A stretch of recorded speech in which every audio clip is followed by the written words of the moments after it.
નમસ્કાર ભક્તો, તમારું સ્વાગત છે સર્વ ભક્તિ વેબ્સ ચેનલ પર.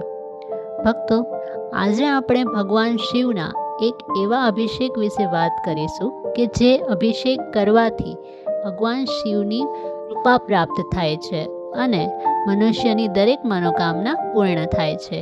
આ અભિષેકનું નામ છે રુદ્રાભિષેક.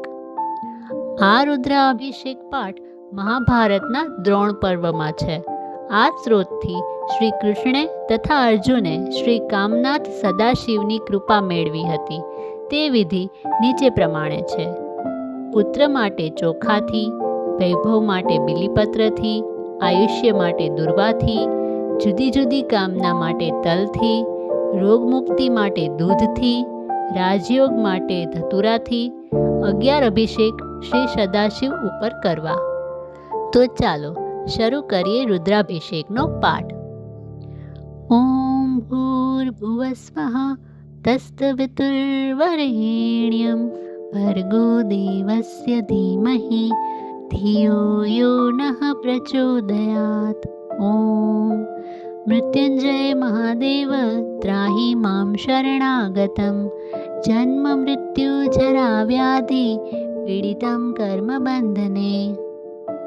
ત્યારબાદ સંકલ્પ લેવામાં આવે છે, જેમાં આપણા મનના મનોરથની સફળતા અને સંકટોના નિવારણ માટે ભગવાન શાંબ સદાશિવનો રુદ્રાભિષેક હું કરીશ એમ કહી ઓમ નમઃ શિવાય મંત્રની એક માળા કરી રુદ્રાભિષેક શરૂ કરવો. ઓમ સર્વદેવેભ્યો નમઃ. ઓમ નમો ભવાય સર્વાય રુદ્રાય વરદાય ચ પશુનામ પતયે નિત્યમ ઉગ્રાય ચ કપર્દિને. મહાદેવાય ભીમાય ત્ર્યંબકાય શિવાય ચ ઈશાનાય મખજ્ઞાય નમસ્તે મખધ્યાતિને.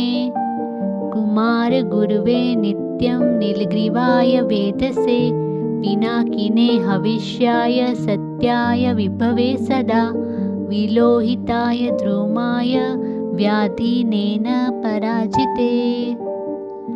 નિત્યમ નીલશિખંડાય શૂલિને દિવ્યચક્ષુષે હંત્રગોપે ત્રિનેત્રાય વ્યાધાય સુરેતશે. અચિંત્યાંબિકાભદ્રે સર્વદેવસ્તુતાય ચ વૃષભધ્વજાય મુંડાય જટિને બ્રહ્મચારિણે. તપ્યમાનાય સલિલે બ્રહ્મણાયાજિતાય ચ વિશ્વાત્મને વિશ્વસૃજે વિશ્વમાવૃત્ય તિષ્ઠતે. નમો નમસ્તે સત્યાય ભૂતાનાં પ્રભવે નમઃ. પંચવક્રતાય સર્વાય શંકરાય શિવાય ચ. નમોસ્તુ વાચસ્પતયે મહતાં પતયે નમઃ. નમો વિશ્વસ્ય પતયે મહતાં પતયે નમઃ. નમો સહસ્રશીર્ષાય સહસ્રભુજમન્યવે સહસ્રનેત્રપાદાય નમો સંખ્યેય કર્મણે. નમો હિરણ્યવર્ણાય હિરણ્યકવચાય ચ ભક્તાનુકંપિને નિત્યં સિંધ્યતાં નો વરપ્રભો.